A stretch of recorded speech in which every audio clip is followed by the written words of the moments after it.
এরা আমরা সাজদা করি কিন্তু কাকে করি এটা জানি না। সাজদা করি কিন্তু কাকে করি এটা জানি না। জি, এমন একটা অবস্থা। আল্লাহ তাবারক ওয়া তাআলা বলছেন, বিসমিল্লাহির রহমানির রহিম, ইউসাব্বিহু লিল্লাহি মা ফিস সামাওয়াতি ওয়া মা ফিল আরদিল মালিকিল কুদ্দুসিল আজিজিল হাকীম। বিশ্ব মানবরে শুনেলে, আসমান এবং জমিনের ভিতরে এবং তার মধ্যখানে যত কিছু আছে, শুধু জীব নয়, জড় বস্তু, যারা কথা বলতে পারে না, এই রকম জড় বস্তু এবং জীব সব আমার তসবিহ বয়ান করে। তারা তসবিতে আছে মাঝি মালিকিল কুদ্দুসিল আজিজিল হাকীম। তিনি এমন একজন পরাক্রমশালী, আমার মতো মালিকের তারা সব সময় তসবিহ বয়ান করে। মানুষ খালি তুই বেঈমান, শুধু তাই নয়, মানুষের দেহ পর্যন্ত আল্লাহর হুকুমের মোহতাজ। নখ যত বাড়ে দাঁত তত বাড়ে না, মাথার চুল যত বাড়ে দাড়ি অত বাড়ে না, দাড়ি যত বাড়ে মোষ তত বাড়ে না, মোষ তত বাড়ে ভুরু আর চোখের পাতা, গায়ের লোম অত পারে না। তার মানে এগুলোকে আল্লাহ কন্ট্রোল করে দিয়েছে। যাকে যা বলেছে সে এটা শোনে। কানকে শ্রবণ শক্তি দিয়েছে আর চোখকে দৃষ্টি শক্তি দিয়েছেন আমার মাবুদ। তারা সারা জীবন মাবুদের গোলামি করে। হতভাগা আত্মাটাই খালি আল্লাহর বিরুদ্ধে চলে গেছে। আল্লাহ তাবারক ওয়া তাআলা বলছেন, একবার ভেবে দেখ, সারা পৃথিবীর বুকে যত জীব আর জড় বস্তু আছে, সহিহ বুখারীর হাদিস রয়েছে, সমস্ত প্রাণীরা ভোরবেলায় কিচির মিচির করে, তারা আল্লাহকে ডাকে, আল্লাহ আল্লাহ আল্লাহ লা ইলাহা ইল্লাহ। আল্লাহকে ডেকে তারা বের হয়ে যায়। জিকিরের মাধ্যম দিয়ে তারা তাদের রুজিকে তালাশ করে। আবার পেট পুরে যখন সন্ধ্যার সময় বাড়ি ফিরে, তখন ওই পবিত্র সত্তার তারা গুণগান করে। আল্লাহ তাবারক ওয়া তাআলা বলেন, ওয়া মিন আয়াতিহি, আল্লাহ তাবারক ওয়া তাআলা বলছেন মানুষরে, ওয়া মিন আয়াতিহি ওয়া মিন আয়াতিহি ওয়া মিন আয়াতিহি, কত নিদর্শন তোদেরকে আমি দিলাম সূরার ভিতরে। এগুলো বলে বলে বলে বলে এটা আমার নিদর্শন, ওটা আমার নিদর্শন। একবার আসমান দেখ, একবার জমিন দেখ, একবার বিজলি দেখ। এগুলো আমি বানালাম তোদেরকে শুধু আমার পরিচয়টা পৌঁছানোর জন্যে। যাদের জন্য আমি কোরআন পাঠালাম না, তারা পরিচয় পেয়ে গেল, কিন্তু তোরা গোটা কোরআন পেলি আর আমার পরিচয়টা শুধুই পেলি না।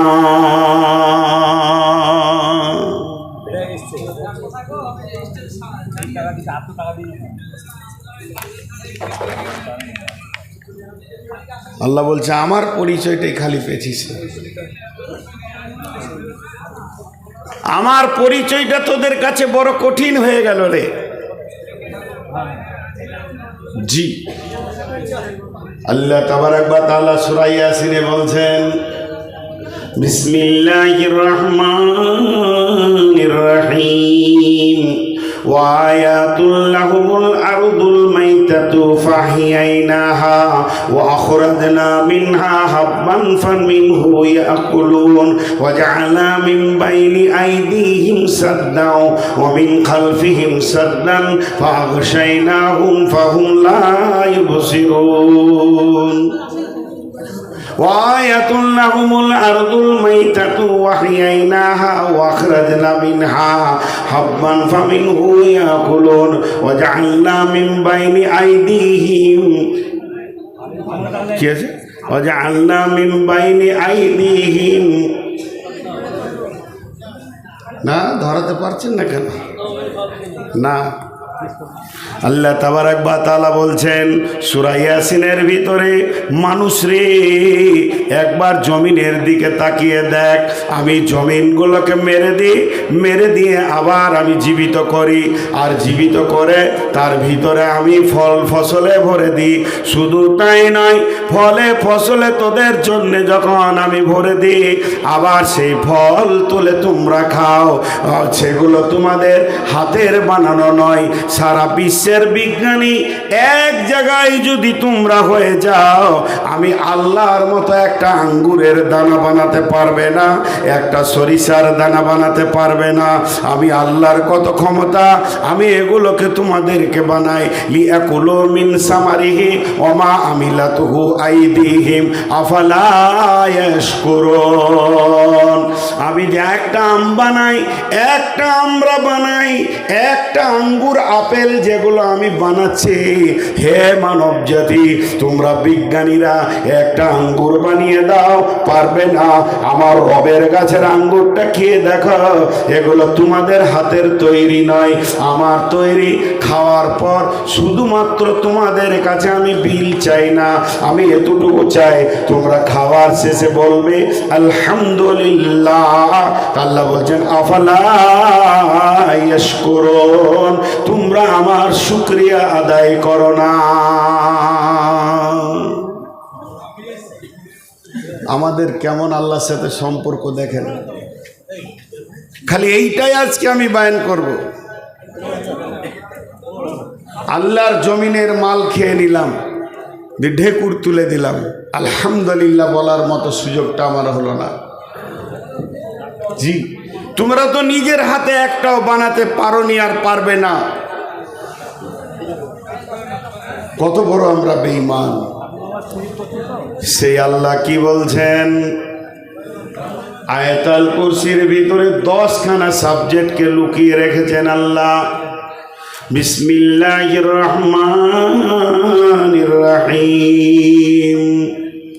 আল্লাহু লা ইলাহা ইল্লাহু আল হাইয়ুল কাইয়্যুম লা তাখুযুহু সিনাতুন ওয়ালা নাওম লাহু মা ফিস সামাওয়াতি ওয়া মা ফিল আরদি মান দাল্লাযী ইয়াশফাউ ইনদাহু ইল্লা বিইذনিহি ইয়ালামু মা বাইনা আইদিহিম ওয়া মা খালফাহুম ওয়া লা ইউহিতুনা বিশাইইন মিন ইলমিহি ইল্লা বিমা শাআ ওয়াসিয়া কুরসিয়ুহুস সামাওয়াতি ওয়াল আরদা ওয়া লা ইয়াউদুহু হিফযুহুমা ওয়া হুয়াল আলিয়্যুল আযীম।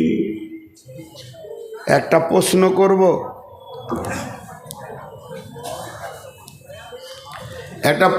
করব, যদি কেউ ঠিক উত্তর দিতে পারে তার কাছে 5000 টাকা নিব। প্রশ্নটা মন দিয়ে শুনেন। আর যতগুলো ক্যামেরা চলছে, কালকে যদি ওই থানবিলে মুরগি বেরিয়ে আসে, তাহলে কিন্তু বদ্ধ করে দেবো, ধ্বংস হয়ে যাবে। পরিষ্কার কথা বলে দিচ্ছি। আমি কোন জালসাই বলেছি যে কোরআনে আছে ওলা তাকতুলু আওলাদাকুম, তোমরা সন্তান কতল করিও না, অর্থাৎ লাইগেশন করিও না। তা আমার ছবির পাশে দুটা এইরকম করে প্যাট উঁচুওয়ালা মেয়ে দিয়ে দিয়েছে, মানে লাইগেশন করতে চললো আর কি। আমি স্ক্রিনশট মেরে রেখেছি। ওই ক্যামেরা যদি আজকে থাকে, ক্যামেরার গুষ্টি বিক্রি করব। আমি অনেক দিন থেকে ওকে খুঁজছি, আজকেও ক্যামেরা যদি থাকে ওকে খুঁজে বার করবো। আর না হয় আমার আজকে তোমাদেরকে বলে দিচ্ছি, আমার বক্তব্য কেউ আর রেকর্ড করতে আসবে না বলে দিচ্ছি। দরকার নাই, বহুত হয়ে গেছে, কোনো কাউকে রেকর্ড করতে দিব না। তো একটা উদাহরণ দিচ্ছি, এটা কিন্তু তফসির থেকে দিচ্ছি আমি। একটা মুরগি, কালকেই ছবি মারবে ওরা, একটা মুরগি, তো মুরগির পেটে একটা ডিম আছে। আয়াতুল কুরসির উদাহরণ দিচ্ছি। এখন যদি আমি প্রশ্ন করি ডিমটা কোথায় আছে, আপনারা উত্তর দেবেন মুরগির পেটে আছে, ঝামেলা মিটে গেল। কিন্তু যদি প্রশ্নটা উল্টো করি,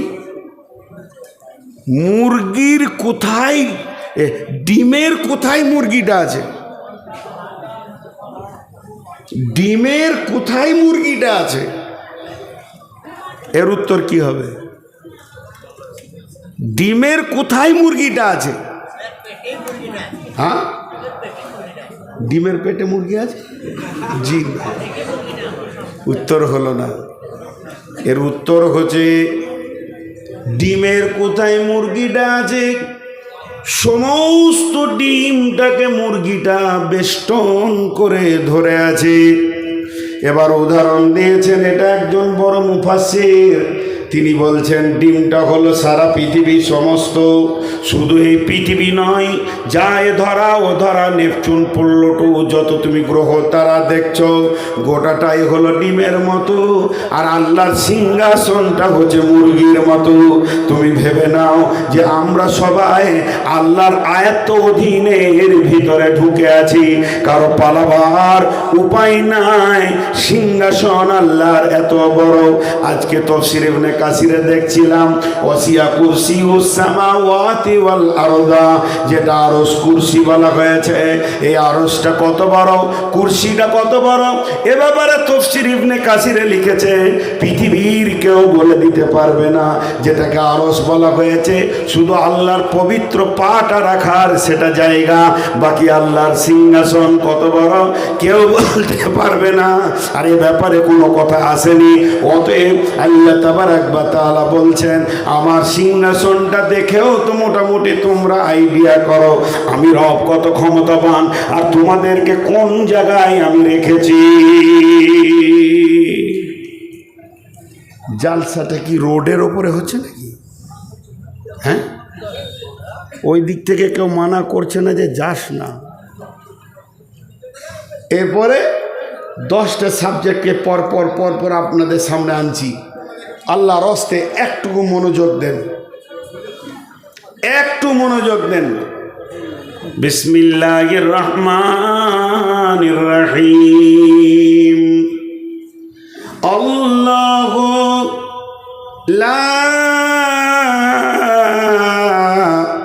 ইলাহা ইল্লাহু। আরেকবার বলছি, যদি আপনারা আমার সঙ্গে বলেন বড় খুশি হব, আল্লাহ খুশি হবেন। সকলে জোরে বলেন আল্লাহু লা ইলাহা ইল্লাহু। ওই আল্লাহ এক, নাই কোনো ইলাহ, নাই কোনো মাবুদ, নাই কোনো ইলাহ ইল্লাহু, শুধুমাত্র তিনি একাই মাবুদ। কেন? লাত মানাত উজ্জা হবল দেব দেবী মাজার পাজার ফাজার যত আছে বাজার, এগুলো কেউ নয়। আমার হায়াতের মালিক, আমার মতের মালিক, আমার রুজির মালিক, আমার তকদিরের মালিক পৃথিবীর কেউ নয়। না না না, ইলাহ শুধু একজন, ইল্লাহ সেই আল্লাহ যিনি আমাদের মাবুদ, জানের মালিক, যিনি আমার আপনার রুজির মালিক, হায়াতের মালিক, মতের মালিক, তিনি হলেন আমাদের আল্লাহ। যত আয়াতুল কুরসি আগে বাড়বে তত গভীরতা বাড়বে, তত গভীরতা বাড়বে। আমি বারবার মাঝে মাঝে একবার করে আটকাচ্ছি। আল্লাহর হস্তে একটু মনোযোগ দেন, চোখে পানি আসবে আল্লাহর শেষ পরিচয়টা যখন আপনারা পাবেন। শেষ পরিচয়টা নেওয়ার জন্য একটু ধৈর্য ধারণ করেন। জি, তিনি কেমন? তিনি এক একক। আমরা সকলে কালেমায়ে তাইয়্যিবা পড়ি, লা, জোরে বলেন লা ইলাহা ইল্লাল্লাহ। প্রথমে না, তারপরে হা, নাটা আগে কেন এলো, হাটা পরে কেন এলো? লা ইলাহা, নাই কোনো ইলাহ, এটা আগে আসার কারণ এই কোরআনটা আমি কোনো ছেলেকে বললাম বাবা এটা টেবিলে নামিয়ে দাও, সে কোরআনটা নিয়ে এলো, দেখছে গোটা টেবিলটা নোংরা হয়ে আছে, গামছা দিয়ে ঝেড়ে আগে পরিষ্কার করলো, নোংরাকে আগে ফেললো, তারপরে কোরআনটা নামালো।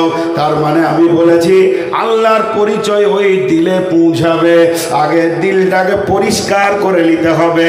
তাই প্রথমে আমরা আমাদের দিলের ভিতরে আছি, রুজি আমাদের কোথা থেকে হয়? দোকান থেকে হয়। দোকান আমার খেতে দেনেওয়ালা, চাকরি আমার খেতে দেনেওয়ালা, চাষ আমার খেতে দেনেওয়ালা। আব্বা যদি মারা যায় কি করে দুনিয়া করব? চাকরি না থাকলে কেমন করে চলবো?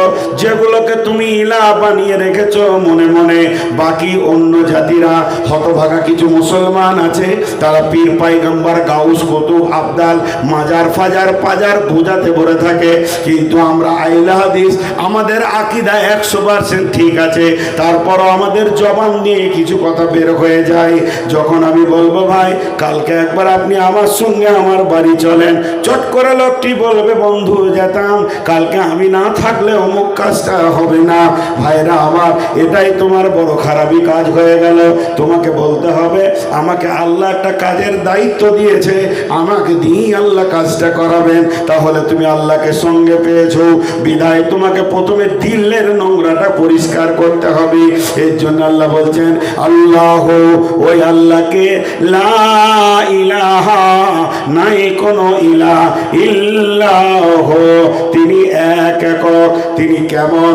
তার এবার পরিচয় শুরু হলো, লা তাখুযুহু সিনাতুন ওয়ালা নাওম, লা তাখুযুহু সিনাতুন ওয়ালা নাওম, আল্লাহু লা ইলাহা ইল্লা হুয়াল হাইয়ুল কাইয়্যুম, ইল্লা হুয়াল হাইয়ুল কাইয়্যুম।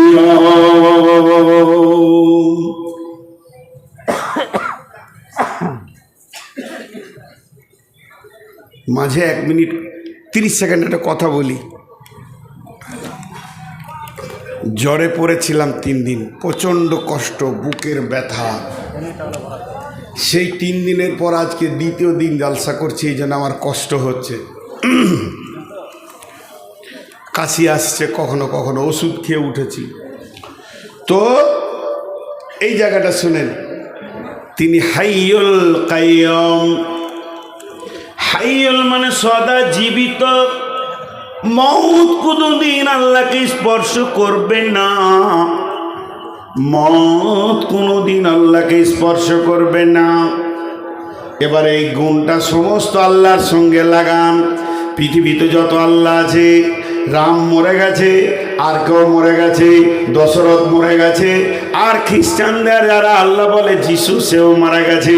তাহলে মুসাকে যারা আল্লাহ বলে তারাও মারা গেছে, মারিয়ামও মারা গেছেন। তাহলে যারা মারা গেছে এরা তো আল্লাহ নয়। আল্লাহর 1 নম্বর গুণ হচ্ছে তিনি হাইয়ুল, তিনাকে কোনোদিন মৃত স্পর্শ করবে না, তার কাছে মওত কোনোদিন যাবে না। তিনি কাইয়্যুম, কাইয়্যুম মানে জেগে থাকা, কাইয়্যুম মানে দাঁড়িয়ে থাকা, কাইয়্যুম মানে সূক্ষ্ম দৃষ্টিকে রাখা। এখানে আল্লাহ তাবারক ওয়া তাআলা কাইয়্যুম বলেছেন, তার মানে দাঁড়িয়ে আছে তা নয়। আল্লাহ তাবারক ওয়া তাআলা বলছেন আমি সদা সজাগ, আমি একবারও তন্দ্রা যাই না, আমাকে ঘুম লাগে না, আমি সেখানে এমনভাবে সজাগ রয়েছি, শুধু তোমার প্রতি নয়, সারা বিশ্বে যত মাখলুক আছে সকলের দিকে আমার সূক্ষ্ম দৃষ্টি প্রতিনিয়তি রেডি হয়ে রয়েছে।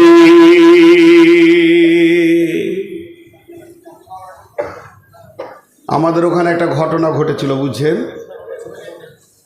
আমার গ্রামটা যত বড়, আমার পাশের গ্রামটাও তত বড় হিন্দু গ্রাম, বিধর্মী ভাই, মাশাআল্লাহ খুব চলাফেরা ভালোই আছে। তো একবার আগুন লেগেছিল, তখন আমি মাদ্রাসায় পড়তাম। হঠাৎ আগুন লেগে যায়, প্রচণ্ড খরা। তো একই আগুনে 100 থেকে বেশি ঘর পুড়েছিল। সুবহানাল্লাহ। কত ঘর পুড়ে গিয়েছিল, সব গরিব, শিডিউল কাস্ট, কেউ আগুনের পাশে যেতে পারছে না। মুসলিম গ্রামের ছেলেরা বালতি নিয়ে গিয়ে দৌড়ে সেই আগুনকে নিয়ন্ত্রণে কন্ট্রোলে আনে। আমার গ্রামের ছেলেরা, আমি তখন ইসলামপুর মাদ্রাসার ছাত্র, এতগুলো ঘর পুড়ে গেল। তদন্ত চলছে সরকারের, কিভাবে আগুনটা লাগলো। যাক, বোঝা গেল ইলেকট্রিক ফায়ারিং হয়ে কোনো দিক থেকে আগুনটা লেগেছে, আর ভর্তি দুপুরবেলায় দরদর করে হাওয়া বইছে আর আগুন তত্তর করে আগাচ্ছে। এখন বিধর্মী ভাইয়েরা তারা তাদের পুরোহিতদেরকে ধরলো যে এতগুলো ঘর পুড়লো কি করে। এটা বলতে হবে কোনো অভিশাপ ছিল কি দেবদেবীর? তারা তাদের মতো চিন্তায় নামলো। তাদের সব থেকে বড় পুরোহিত বললেন, হ্যাঁ, এখানে যে পুজোটা হয়ে গেল মা কালী ছিলেন, তো উনি চলে গিয়েছিলেন গয়াতে কোথাও মানে স্নান করতে, সেইখানে আর কোন দেবীর সঙ্গে দেখা হয়েছিল, তার সঙ্গে কথাতে তিনি ব্যস্ত ছিলেন, তাই এই দিকটা খেয়াল রাখতে পারেনি, পড়ে গেছে। হাসার কিছু নাই, তাদের যেটা সেটা বলেছে। তাহলে এটা আল্লাহ হতে পারে না।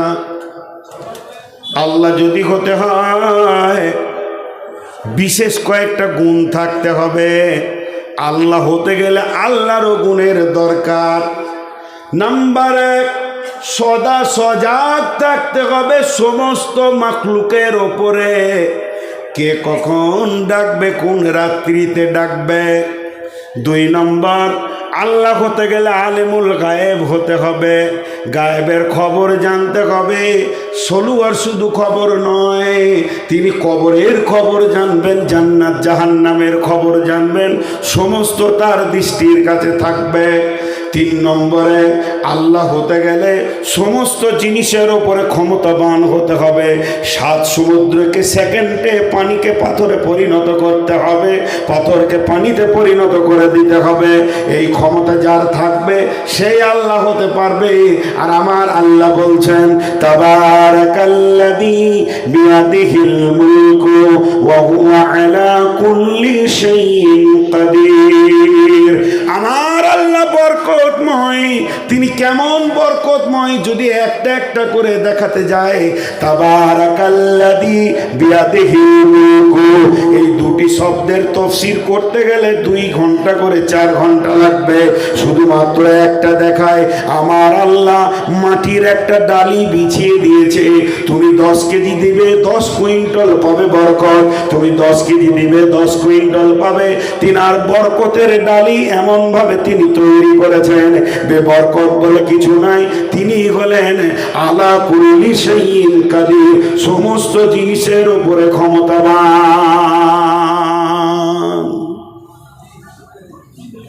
তাই আল্লাহ বলছেন, আমি জীবিত, কুল্লু মান আলাইহা ফান ওয়া ইয়াবকা ওয়াজহু রাব্বিকা যুল জালালি ওয়াল ইকরাম। সমস্ত জিনিস মারা যাবে, আমার রব মরবেন না। মত শব্দটা রবের সঙ্গে লাগানোই যাবে না।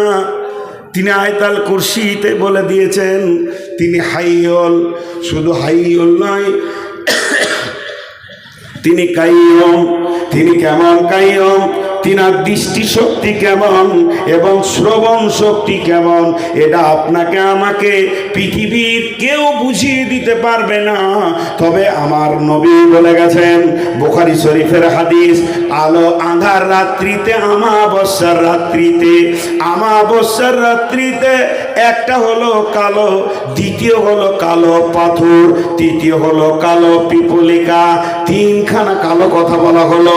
আমাবস্যার রাত্রিতে কালো পাথরের ওপরে যদি কোনো কালো পিপলিকা হাঁটে, আল্লাহ তাবারাক ওয়া তাআলা তার পায়ের শব্দ শুনতে পান এবং তার পাটা কোথায় পড়ছে সেটাও দেখতে পান। বিশ্বনবী বলছেন, আল্লাহর দৃষ্টি এত সূক্ষ্ম গো হে আমার উম্মত, জেনে রাখো তুমি যাই করো না কেন আল্লাহর দৃষ্টির বাইরে কিছু করতে পারছো না।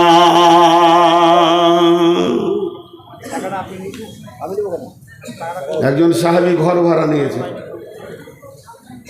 জি, একজন সাহাবী ঘর ভাড়া নিয়েছেন আগেকার যুগে। আপনারা একটু যদি আমাকে ক্ষমা করেন, আমি ক্ষমা চাইছি।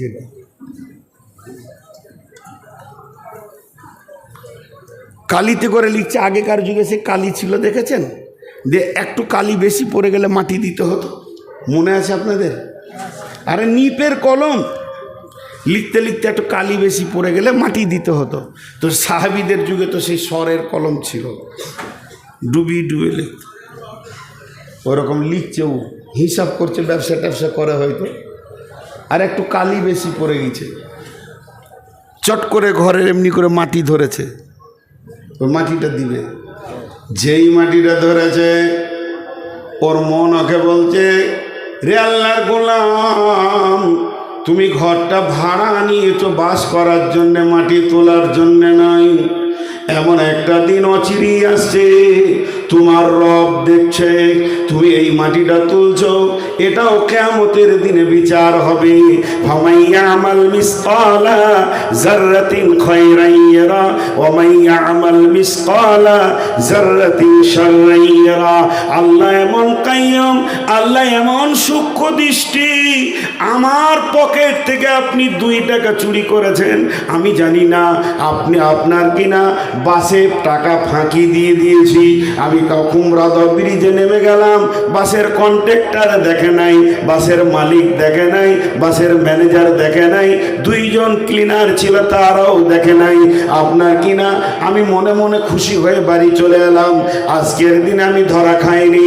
বহরমপুর ট্রেন থেকে নেমে টিকিট না কেটে আমি বাড়িতে চলে আসলাম। পৃথিবীর কেউ না দেখলে আমার আল্লাহ কাইয়্যুম তোমার নামের লিস্টিতে একটা ঋণ লেখা থেকে গেল, একটা তোমার মানে বেঈমানি লেখা থেকে গেল। এটার জন্য তুমি অপেক্ষা করো, কঠিন কিয়ামতের দিনে তুমি বিচারের অপেক্ষা করো। সঙ্গে সঙ্গে মাটিটা ছেড়ে দিল। বন্ধুরা আমার, আল্লাহর পরিচয় না থাকার কারণে আমাদের ইবাদতে মন বসছে না, আমাদের হারাম ভালো লাগছে। তাই আমার আল্লাহ বলছেন, আমি হলাম হাইয়্যুন, আমি হলাম কাইয়্যুম।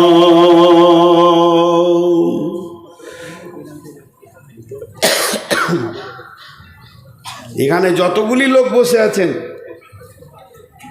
একজনও বলতে পারবেন না যে আল্লাহর দৃষ্টিটা আমার কাছে নাই, আমার থেকে আড়াল আছে। একটা গল্প শুনি, একটা গল্প শোনাই আল্লাহর দৃষ্টি সম্পর্কে। একটা ভালো জাদুকর ছিল, জাদুকর। তো জাদুকর ভালো ভালো জাদু করতে পারত। একজন 2টি ছেলেকে নিয়ে গেছে যে আমার ছেলে 2টাকে জাদু শিখিয়ে দাও। তো জাদুকর বলছে, আমার এখানে অ্যাডমিশন পরীক্ষা হবে, পরীক্ষায় ফেল পড়লে নিব না, পাস পড়লে নিব। বলছে পরীক্ষা নেন। ছেলে 2টোকে বললো, বাবা এলাও আপেল লাও। 2 জনকে 2টো আপেল আর ছুরি দিল, কেটে নিয়ে এসো। তুমি যে এটা কাটবে কেউ যেন দেখতে না পাই। 2 জনই দৌড়ল বাড়ি, ঘরে দরজা লাগিয়ে এবার আঁধারে কাটছে। একজন কেটে নিয়ে এসে দিল জাদুকরকে, আরেকজন গোটা দিল। এই তুমি কাটতে পারলে না কেন? তুমি কাটলে কি করে? যে কাটলো সে বলছে, হুজুর গুরুদেব, আমি বাড়িতে গেলাম, দরজা লাগালাম, সমস্ত পর্দা টেনে দিলাম, খাটের নিচে ঢুকে গেলাম যেন কেউ দেখতে না পায়, কালো কম্বলটা ঢাকা নিলাম, তারপর হাঁড়ির ভিতরে পানি দিয়ে পানির ভিতরে হাত দিয়ে কেটে ফেলেছি, পৃথিবীর কেউ দেখেনি। একে বললে তুমি কেন কাটতে পারলে না? তখন বলছে, আমি বাড়ির ভিতরে গেলাম, ও যতগুলো কাজ করেছে আমি অতগুলি কাজ করলাম। যখন আপেলের গায়ে আমি চাকুটা লাগাচ্ছি, এরপরে কাটবো, এমন সময় আমার মন বলছে, তোর গুরু তোর ওস্তাদ বলেছে এমন জায়গায় কাটবি কেউ যেন না দেখে। কিন্তু পৃথিবীর কেউ না দেখলে তোর আল্লাহর সূক্ষ্ম দৃষ্টি তোর চাকুর উপরে রয়েছে। এটা যখনই আমার মনে পড়ে গেছে, ওস্তাদ সবজি আমি কাটতে পারিনি।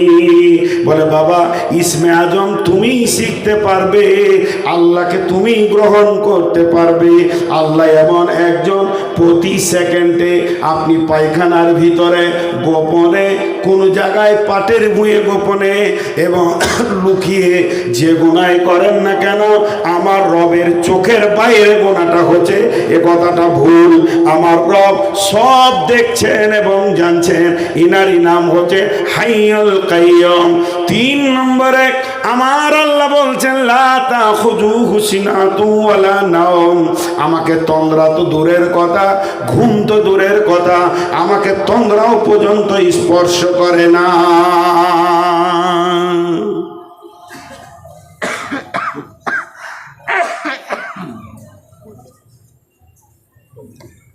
তন্দ্রা স্পর্শ করে না, ঘুম তো দূরের কথা। হাজি ভাই, ঘুমানোর মতো গুণটা আল্লাহর দরকার নেই। যে ঘুমায় সে আল্লাহ, যে ঘুমায় সে আল্লাহ, আল্লাহ নাই। দেখবেন যিশু ঘুমিয়েছে, মারিয়াম ঘুমিয়েছে, মুসা ঘুমিয়েছেন, ইহুদি খ্রিস্টান নাসারা আরও যত জাতি আছে তাদের আল্লাহরা ঘুমায়, কিন্তু আমার আল্লাহ, জোরে বলেন আমার আল্লাহ ঘুমান। কেন ঘুমান না? একটা ইসরায়েলি কথা বলছি, জয়ীব কথা আগে বলে দিচ্ছি, এগুলো জাল জয়ীব, এগুলো বড় বড় আলেমরা বলছে কোনো ঘটনাই লই, কিন্তু একটু উদাহরণস্বরূপ লেন। ইসরায়েলি ঘটনা, নবী মুসা বলছেন আল্লাহ আপনি কি ঘুমান না? আল্লাহর সঙ্গে কথা চলতো, মুসা কালিমুল্লাহ। আবার বলছি এগুলো জাল জয়ীব।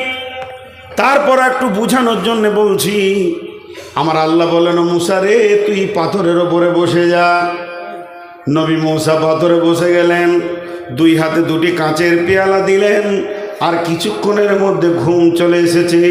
আর যেই এমনি করে ঢুলটা এসেছে, পেয়ালা 2টা পড়ে গেল, ভেঙে গেল। আল্লাহ বলছে মুসা পেয়ালা কয়? বলে ভেঙে গেছে। বলে সামান্য তন্দ্রাতে যদি তোর হাতে 2টি পেয়ালা ভেঙে যায়, এই বিশ্ব ব্রহ্মাণ্ডলে কোটি কোটি তারা, কোটি কোটি নক্ষত্র, আর কত গ্রহ তারা আমার হুকুমে পরিচালিত রয়েছে। আমি যদি একবার ঘুমিয়ে যাই, বিশ্ব ব্রহ্মাণ্ডটা তুলোর মতো ধ্বংস হয়ে যাবে রে, পেয়ালাটার মতো ভেঙে যাবে। আমি আল্লাহ এগুলোকে নিয়ন্ত্রণে রেখে দিয়েছি। শুধু তাই নয়, আমি যদি ঘুমিয়ে যাই, এখন ডাক্তার ঘুমিয়ে গেছে, 40 বার ফোনে পেলাম না, দরজায় গিয়ে লাত মারলাম, তখন ডাক্তার ঢুল ঢুল অবস্থায় এসে বলছে কি হয়েছে? বলে আমার মেয়ের প্রসব যন্ত্রণা উঠেছে। বলে ফোনটা কেন ধরলে না? বলে সাইলেন্ট করে রেখেছি। এটাই যদি রবের হয়ে যেত, তাহলে আপনি আমি রবকে কখন পেতাম? আপনি রাত্রি 12টায় ডাকেন আল্লাহ, আল্লাহর বিজি নাই, আল্লাহর ঘুম নাই, এক চান্সে আল্লাহ বলবে লব্বাইক বান্দা। কি হয়েছে বল? আল্লাহ বিপদে পড়েছি, গভীর রাত্রিতে মাঠে একা পড়ে গেছেন, রবকে সঙ্গে করলেন। বিশ্বনবী বলছেন মুমিন কোনোদিন একা থাকে না, তারা যদি 2 জন থাকে তো সঙ্গে আল্লাহ 3 জন। সে যদি একাও কোথা থাকে, সে ভাববে আমার সঙ্গে আল্লাহ রয়েছেন 2 জন। মুমিন কোনোদিন একা নয়। আল্লাহর নবী মুআজ বিন জাবালকে বলছেন, মুআজ বিন জাবাল রে ওয়াকিফহুম ফিল্লাহ, তুমি যেখানেই যাও না কেন আল্লাহর ভয়কে সঙ্গে রাখবে, দেখবে আল্লাহ তোমার সঙ্গে রয়েছে।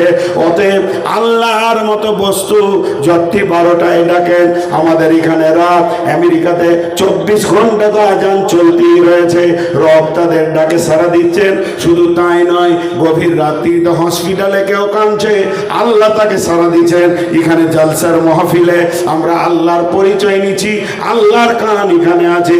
সারা বিশ্বের সমস্ত কথা একই সঙ্গে তিনি শুনতে পারেন আর একই সঙ্গে জবাব দিতে পারেন। তিনি হলেন লা তাখুযুহু সিনাতু ওয়ালা নাওম।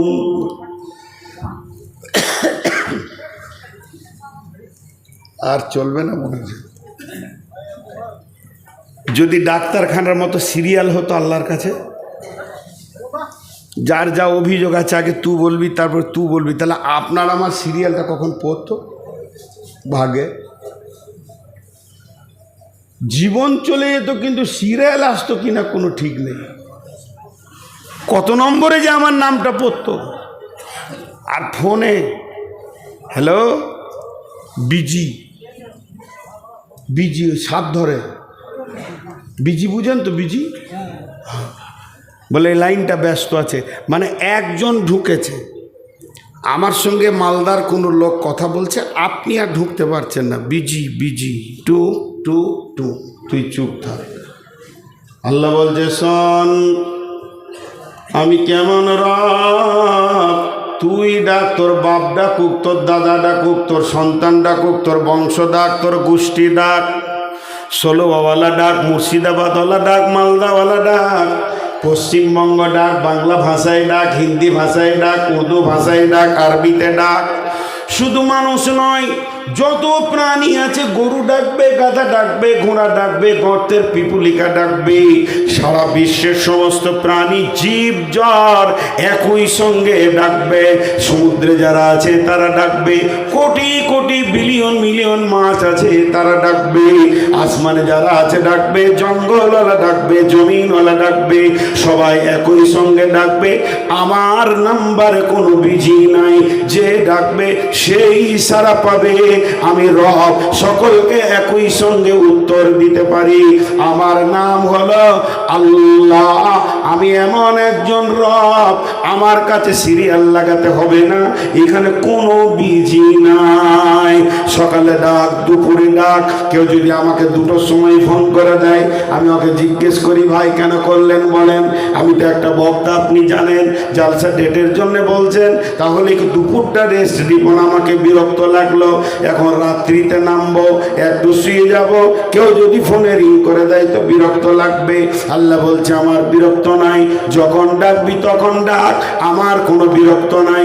তুই ডাক, রাত্রি 12টায় ডাক, 1টায় ডাক, 1:30টায় ডাক, প্ল্যাটফর্ম থেকে ডাক, হসপিটাল থেকে ডাক, বাথরুমে বিপদে পড়ে গেছিস, বাথরুমে পা স্লিপ করে পড়ে গেছে, তাতেও তুই আমাকে ডাক, আমি রব তোর ডাকে সাড়া দিব। শুধু তাই নয়, এই ফোনে বলে টাওয়ার নাই, সলুয়াতে টাওয়ার নাই, লে মজা, এইদিকে যেতে হবে, এইদিকে যেতে হবে। আল্লাহ বলছে আমার টাওয়ারের পরিধি শুনেলে, বিসমিল্লাহির রহমানির রহিম।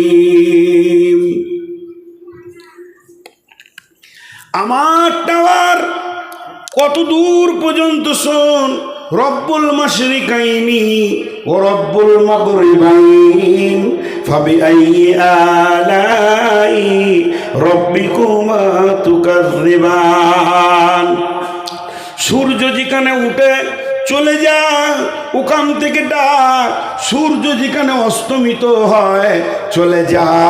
ভোডাফোনের টাওয়ার নাই, আমেরিকা যাবি, এয়ারটেল চলবে না, কিন্তু আমার রবের টাওয়ার রেডি আছে। যে কোনো মসজিদে বসে যা, মাঠে বসে যা, রবমানা বলে ডাক, আমার টাওয়ারে কোনো বিজি নাই। পানির ভিতরে চলবে না মোবাইল, কিন্তু মাছেরা ডেকে পায়। শুধু তাই নয়, ইউনুসকে যে মাছটা গিলেছিল, কোরআন বলছে সালাসাতা জুলুমা, 3টে অন্ধকারে ঢুকে গেছে সে। একটা পানির অন্ধকার, তারপরে মাছের অন্ধকার, তার ভিতরে পাকস্থলী, একটা হলো জেল, জেলের ভিতরে সেল, সেলের ভিতরেও সেল। ইউনুস এই পাকস্থলীতে, মাছটা যে জায়গায় ছিল সমুদ্রে 800 মিটার নিচে, বর্তমানে বিজ্ঞানীরা বলছেন 1-2 মিটার নয়, 800 মিটার নিচে, অর্থাৎ কম বেশি 1 কিলোমিটার নিচে মাছটা ছিল। ইউনুস সেই মাছের পেটের ভিতর থেকে রবকে ডেকেছে, লা ইলাহা ইল্লা আনতা সুবহানাকা ইন্নী কুনতু মিনাজ জালিমিন। আমি ইউনুসের ডাক আরশ থেকে শুনেছি, আমার নাম আল্লাহ, আমি হাইয়ুল কাইয়ুম, লা তাখুযুহু সিনাতুন ওয়ালা নাওম, আমাকে ঘুম তো দূরের কথা, তন্দ্রাও স্পর্শ করে না।